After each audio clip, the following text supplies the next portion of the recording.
Bom dia, bom retorno a todos aí. Conforme eu falei com alguns colegas na live, que nós fizemos no dia da nossa aula, na segunda-feira, às 11 da manhã, nós iremos retornar nesse terceiro bimestre com certeza mais fortalecidos, mais bem preparados, mais capacitados, eu diria, do que terminamos no segundo bimestre, para que a gente tenha essa reta final do ano da melhor maneira possível, tá?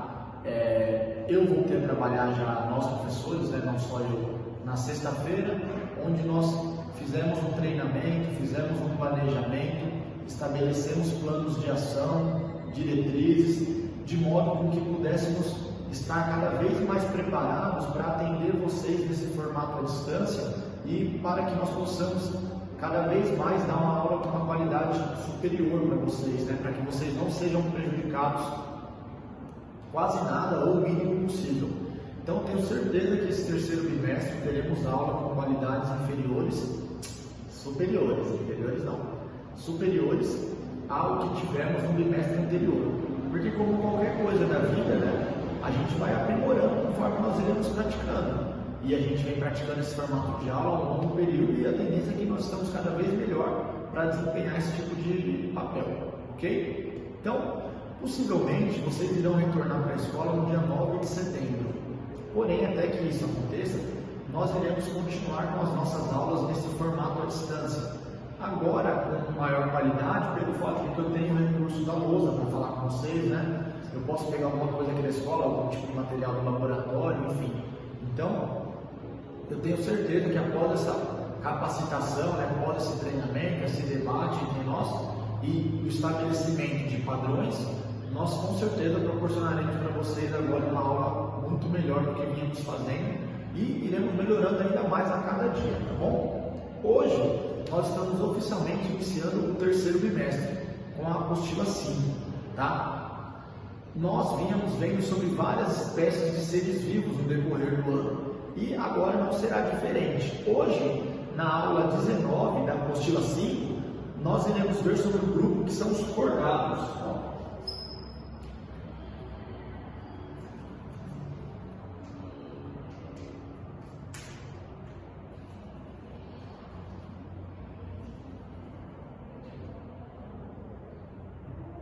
Cordados. Os cordados é o grupo de animal ao qual nós pertencemos.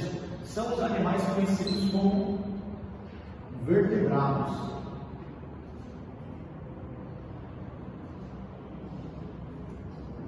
Os cordados são os vertebrados, são aqueles animais que possuem uma coluna, Eles apresentam uma parte óssea, um eixo em forma de osso que mantém o seu corpo sustentado, tá? Basicamente, esses seres vivos apresentam três características.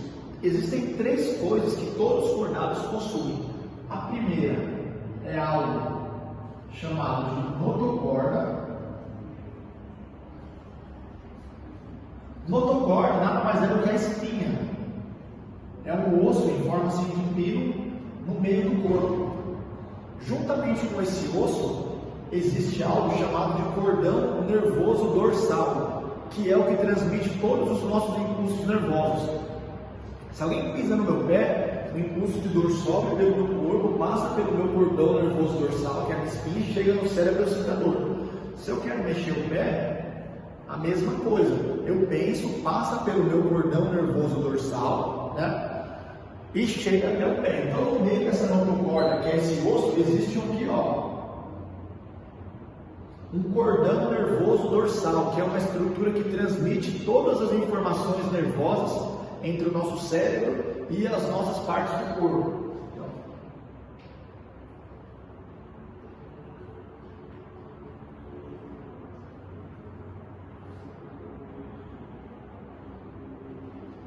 E outra coisa também que todo cordado possui são fendas branquiais em alguma fase da vida.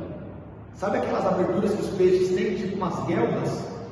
Nós, como somos seres que, todos eles, na primeira fase da vida, estão desenvolvidos por água, o bebê está na barriga da mãe que tem água, o peixe está no mar que tem água, o sapo, o girino está no ovinho lá com água dentro, a galinha está no ovinho com água dentro.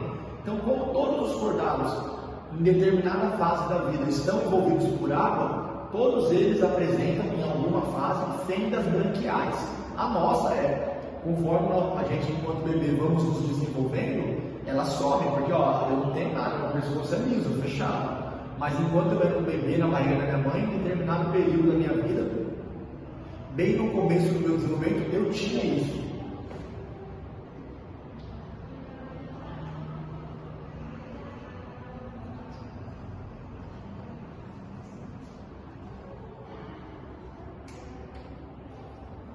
Então, todo cordado obrigatoriamente possui essas três coisas: notocorda, que é o osso central; cordão nervoso dorsal, que é uma estrutura que transmite impulsos nervosos entre cérebro e corpo e que acompanha esse cordão nervoso dorsal; e as fendas branquiais, que são aquelas aberturas, que fazem com que nós tenhamos capacidade de sobreviver envolvido por água em determinado período. A maioria some no decorrer da vida, conforme esse ser vivo vai amadurecendo, vai se desenvolvendo dentro do ovo, dentro da barriga da mãe, ou seja, onde ele estiver, isso vai sumindo. Só os peixes mesmo que permanecem com isso mesmo após o seu desenvolvimento enquanto adulto, tá? E aí, hoje nós iremos aprender um pouco sobre três grupos de cordados. Os três primeiros grupos de cordados que serão estudados serão esses aqui, ó. Vou apagar, tá?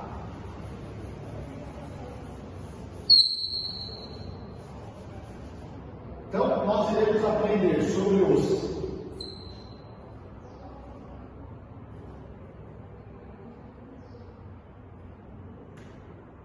ciclóstomus,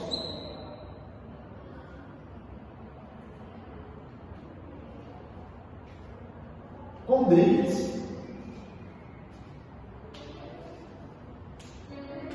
e osteídeos.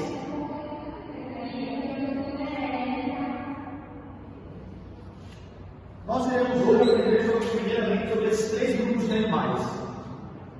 Os cordados, os vertebrados, serão os peixes.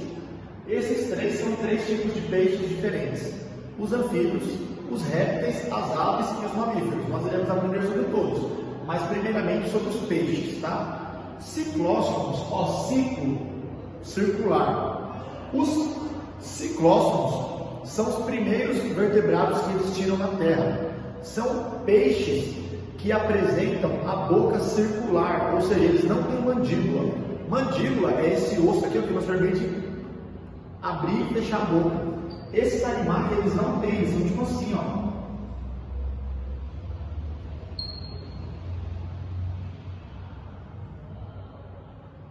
Eles têm uma lâmina deles aqui.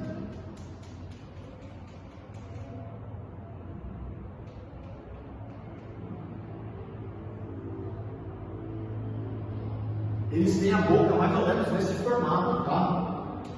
Aí eles têm as fendas branquiais.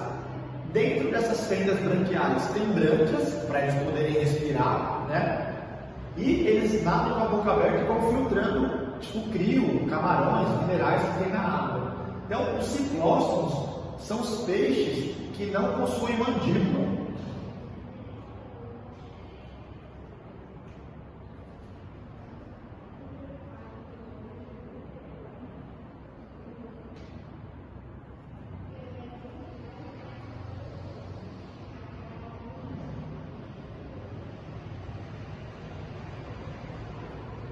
Então, eles têm a boca circular, eles não possuem mandíbula, tá? Então, a boca deles não tem a capacidade de abrir e fechar, é sempre igual. Agora, os condrídeos. Os condrídeos são os peixes que são conhecidos como peixes cartilaginosos.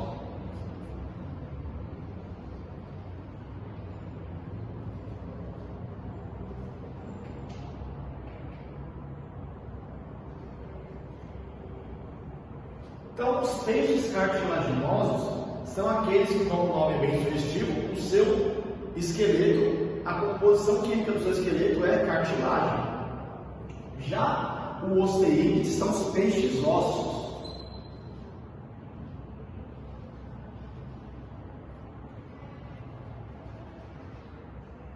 Então, olha, esses aí, eu não vou nem colocar a primeira diferença, porque o nome já sugere. Peixes cartilaginosos são aqueles que o esqueleto é formado por cartilagem. Peixes ósseos são aqueles cujo esqueleto é formado por ossos. Isso é bem óbvio. Eu vou colocar então exemplos deles. Eu esqueci de pôr o nome desse bichinho aqui, ó. Esse ciclóstomo, que é um peixe de boca circular, o exemplo dele, o principal representante desse grupo, é um peixe que tem essa anatomia, depois de olhar na apostila, que é conhecido como lampreia.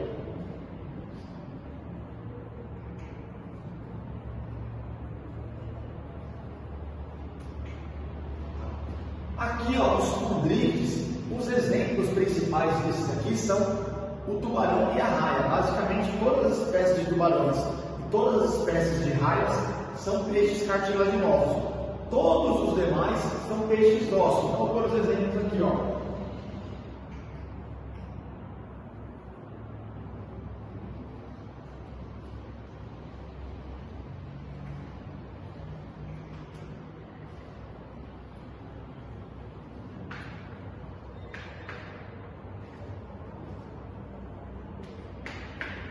Então, salmão de lado. Vou fazer um desenho para explicar agora as diferenças.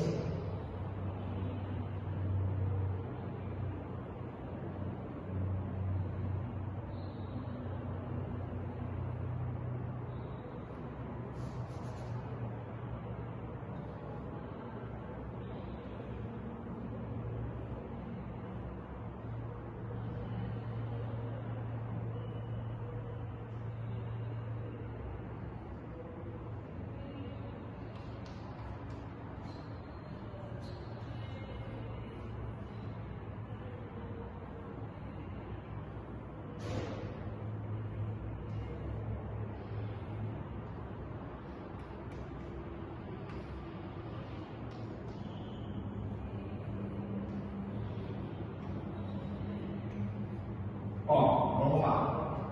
Então, as diferenças. Primeiro, eu vou falar de duas coisas que não dá para ver, tá? Se alguém já viu um tubarão em algum aquário, algum recinto assim, percebe que muitas vezes a gente consegue ver o tubarão com a barriga na areia. E o peixe, você nunca viu um peixe com a barriga na areia, o peixe está sempre com algo. Esses peixes ósseos, eles têm um órgão chamado vesícula gasosa. Esse órgão, a vesícula gasosa, é um órgão que faz com que quando ele pare de nadar, ele fique boiando na altura na qual ele estava. O tubarão, ele não tem vesícula gasosa. Então, quando ele para de nadar, ele afunda. Todo tubarão e toda raia, obrigatoriamente, eles têm que estar nadando. Se ele parar de nadar, ele afunda. Tanto que ele dorme com a barriga na areia. Já o peixe está nadando. Se ele para de nadar, ele fica paradinho onde ele está. Ele tem vesícula gasosa dentro dele. E essa vesícula gasosa ajuda ele a flutuar na água conforme ele queira. O tubarão não tem vesícula gasosa, portanto ele não consegue flutuar.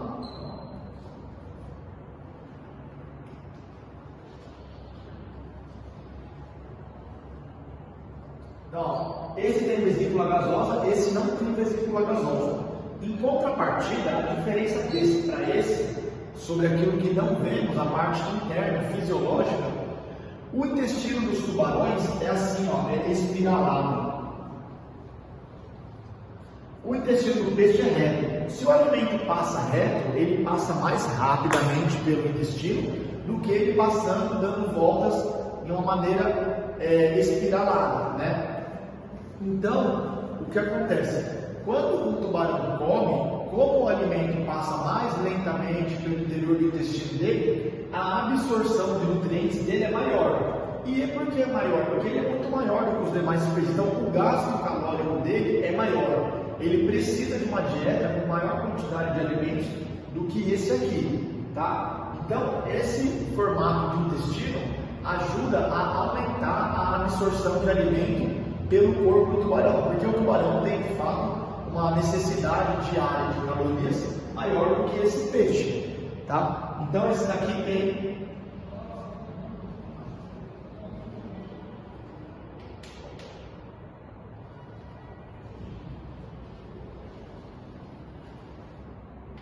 intestino espiralado, enquanto esse é intestino normal. Então, a diferença fisiológica deles é que esse tem uma vesícula gasosa que possibilita ele uma flutuabilidade, mesmo que ele pare de nadar, enquanto esse não tem. Ele tem, em contrapartida, um intestino espiralado, que possibilita ele uma maior capacidade de assimilação dos nutrientes, porque de fato a dieta necessária dele por dia é maior. Então cada um tem uma adaptação interna do corpo proporcional às suas características de vida, proporcional àquilo que facilite a sua vida no ambiente. O tubarão sendo assim, você está comendo toda hora, tá bom?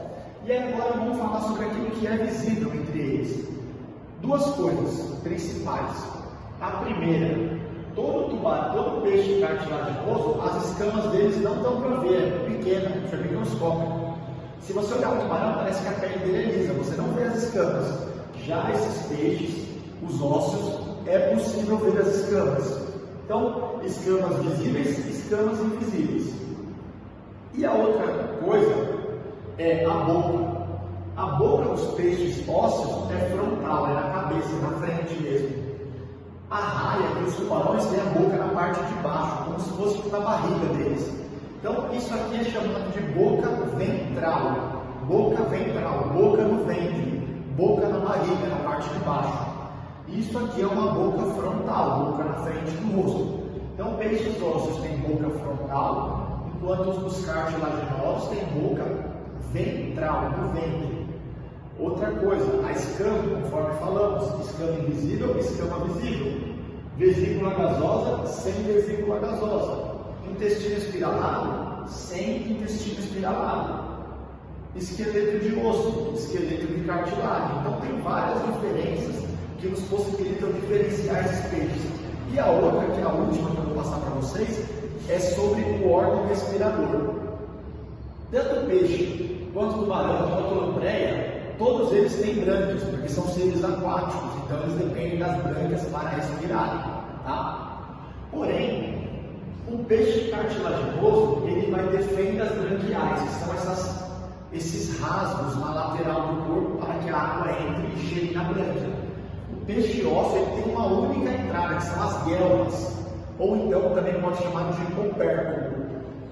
Fendas branquiais, que são mais de uma, um único só, opérculo ou guelmas, certo? Isso então diferencia. Então, fazendo um último comparativo, esqueleto ósseo, esqueleto cartilaginoso, escama visível, escama invisível, boca frontal, boca ventral, opérculo ou guelmas, fendas branquiais, vesícula gasosa, sem vesícula gasosa, intestino reto, intestino espiralado.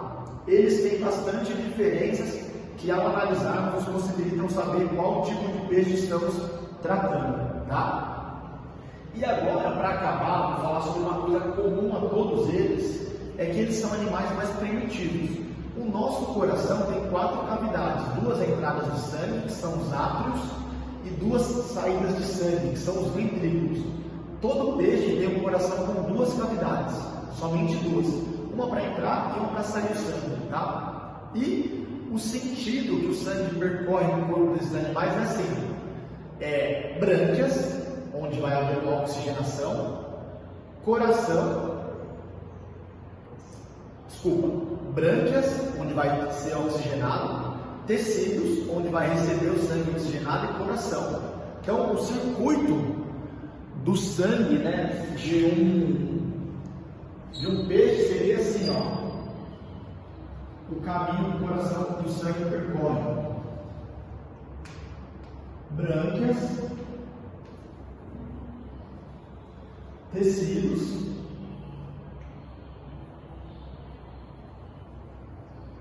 coração, e aí volta para as brânquias. Oxigênio, os órgãos recebem oxigênio e mandam para o coração gás carbônico. Aí o coração manda para as brânquias para que ele elimine o gás carbônico e pegue mais oxigênio. Aí manda para os tecidos e assim vai indo sucessivamente, tá bom? Então essa foi a nossa primeira aula aí, uma retomada, né? Com esse suporte da lousa, que acredito que é algo que vai ser vai somar muito para as nossas aulas, tá? Possivelmente nos vemos juntos, pessoalmente, em setembro. Caso não, vamos seguir assim, vai dar certo assim também, vai ser bom. E Estamos juntos aí nessa correria, né, disposto a aprender e a ensinar, e espero que a gente possa ter uma reta final de ano que seja a melhor possível. Isso que foi dito hoje, a aula 15, né, aula 19, tem exercícios nas páginas 11 e 12, referente a tudo isso que eu falei para vocês. E aí eu gostaria que vocês fizessem esses exercícios e que me mandassem assim que possível, tá bom? Muito obrigado pela participação aí, fiquem em paz.